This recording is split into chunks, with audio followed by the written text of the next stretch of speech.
Ce dimanche matin, dans les rues de Paris, 4 hommes circulent le plus tranquillement du monde. Un premier scooter ouvre la route, suivi d'un camion monte-charge, puis d'un deuxième scooter. Les conducteurs ne sont pas des déménageurs, non, mais des malfaiteurs chevronnés, gantés, casqués et cagoulés. Sur ces images captées par les caméras de surveillance de la capitale, on les voit respectant les feux rouges et roulant à petite vitesse.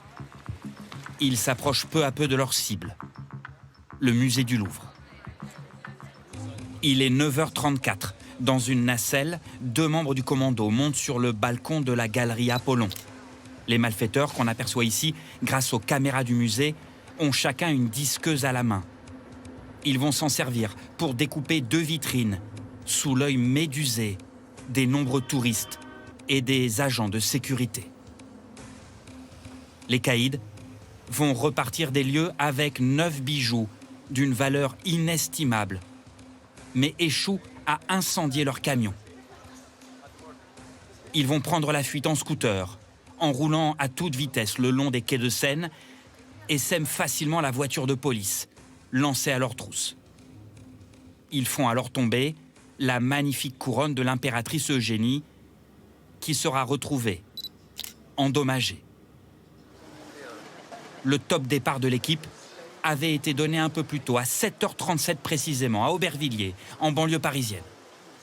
Prudents, les voleurs avaient brouillé les pistes et changé plusieurs fois de trajet et de véhicule, avant une toute dernière réunion à 9h10 dans l'Est parisien. Après le casse, le commando fonce vers Ivry-sur-Seine, dans la banlieue sud. 2 des suspects repartent à bord de cet utilitaire blanc équipé de gyrophares orange. 2 autres s'enfuient en scooter dans 2 directions différentes. L'utilitaire, comme les scooters, n'ont toujours pas été retrouvés.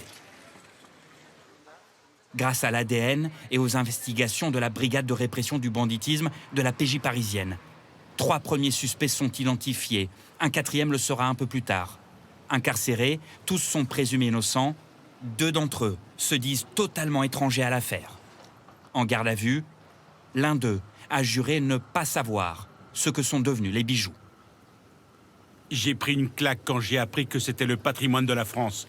Je demande pardon à la France. J'aimerais vous aider, mais je ne sais vraiment rien. La traque des bijoux se poursuit ce soir encore. Un récent voyage effectué au Monténégro par l'un des voleurs présumés intrigue les policiers. Des dizaines d'entre eux tentent toujours d'identifier de possibles receleurs et un mystérieux commanditaire.